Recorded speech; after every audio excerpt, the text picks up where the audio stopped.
What's going on, everyone? It's Justin here, and in my hand I have two phones, and one of which is a Pixel 3 and the other is the brand new announced Pixel 3a, and I would be surprised if you guys are able to tell the difference just from looking at the back. So the Pixel 3 is kind of Google's budget smartphone that they released halfway through the cycle of the Pixel 3, which was announced late last year. And for the most part, I was a pretty big fan of the Pixel 3. I mean, it had a great camera, good hardware, build quality, and it really did improve on many of the shortcomings of the previous generation. But the one thing about the Pixel 3 was the pricing, and it definitely wasn't a cheap device. It came in at that premium tier, and because the phone was relatively simple in its features and did everything that it wanted to very well, but didn't really have anything extra to offer, Google as a result didn't sell as many as they would have liked. So here comes the Pixel 3a, which starts in at a price point of $399. This one here is the XL model that comes in at $479, and after having it for about a week, I actually like it a lot, and I feel like I'm going to be using it a ton this year. I think the biggest make or break thing with any phone in closer to the budget tier is the software experience, and there's no better company to do it than Google. At this price, you still have the very clean and optimized experience, and you are guaranteed updates for a minimum of the next 3 years. So beginning with kind of the hardware, the first thing you're going to notice is that this is essentially indistinguishable from the back. It still has that kind of frosted finish, and you have the gloss on the top, the gloss on the edges, but the material is different, of course, being plastic instead of glass. As a result, this phone is almost 20 grams lighter, and for a phone of this size, it is very comfortable at this weight. I mean, it does make it a little bit easier to drop, but with plastic, you don't really have to worry about any cracks or anything, and I found it very nice to use with a case. Another thing that will make a lot of people happy is the headphone jack. So you will find one on the top here, which was originally removed on the Pixel 3.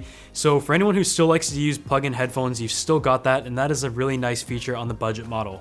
As for specs, you have the midline Snapdragon 670 processor paired with 4 gigs of RAM, and the base storage option is 64 gigs. I'm going to talk a little bit more about performance and kind of the overall experience with software later in this video. Another thing you're going to find is a stereo speaker setup, which is nice to have on this model as well.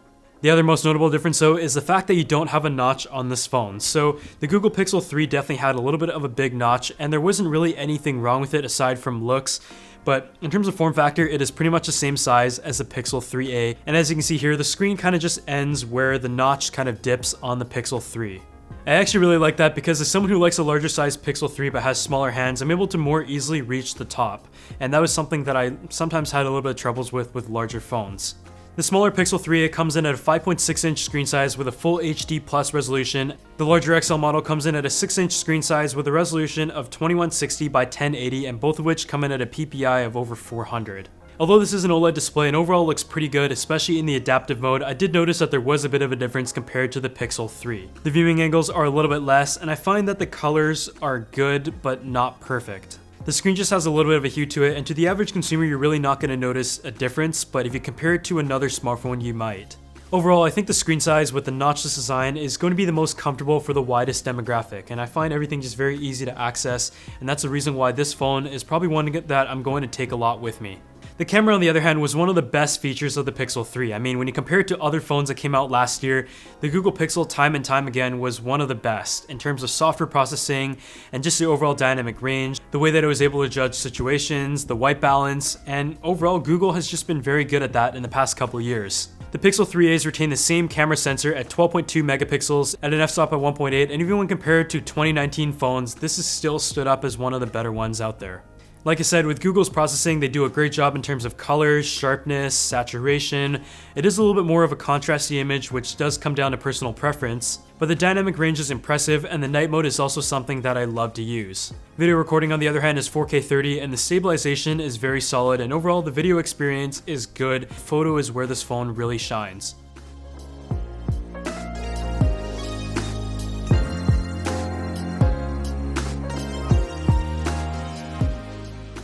On the front of the Pixel 3, you're going to find an 8 megapixel f2 sensor, and this camera is overall very wide and does a good job in colors as well, and judging the background and foreground scenarios as well as locking in focus, but it isn't the same camera that you're going to find on the Google Pixel 3, which had a dual camera setup at an f1.8 and 2.2 aperture.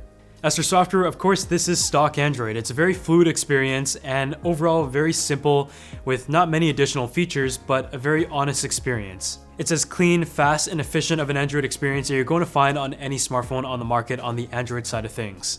There's really not much to say about it aside from the fact that I didn't notice any lag whatsoever despite it having a Snapdragon 670 processor when running everyday tasks.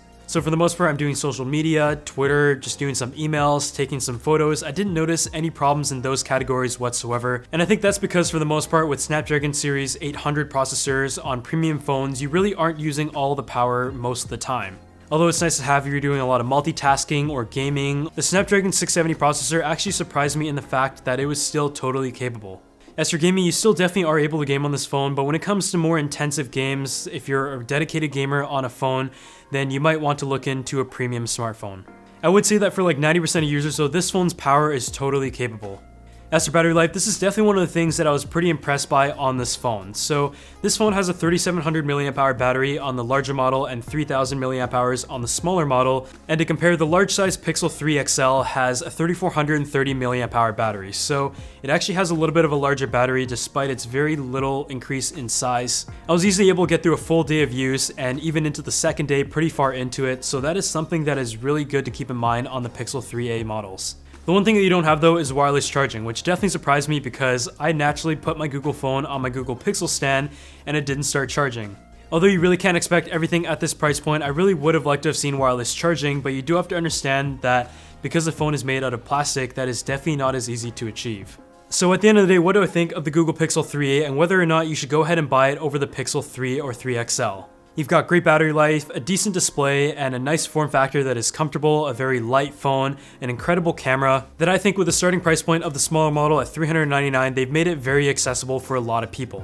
With that being said though, if you want the premium Pixel 3 or 3 XL, there are a lot of savings right now in terms of price, or if you go ahead and purchase it used, which may make the price difference a little bit more justifiable. Otherwise, as always, if you guys enjoyed this video, make sure you subscribe to the channel, drop a like on this video, and also leave a comment down below, and I'll see you all in the next one.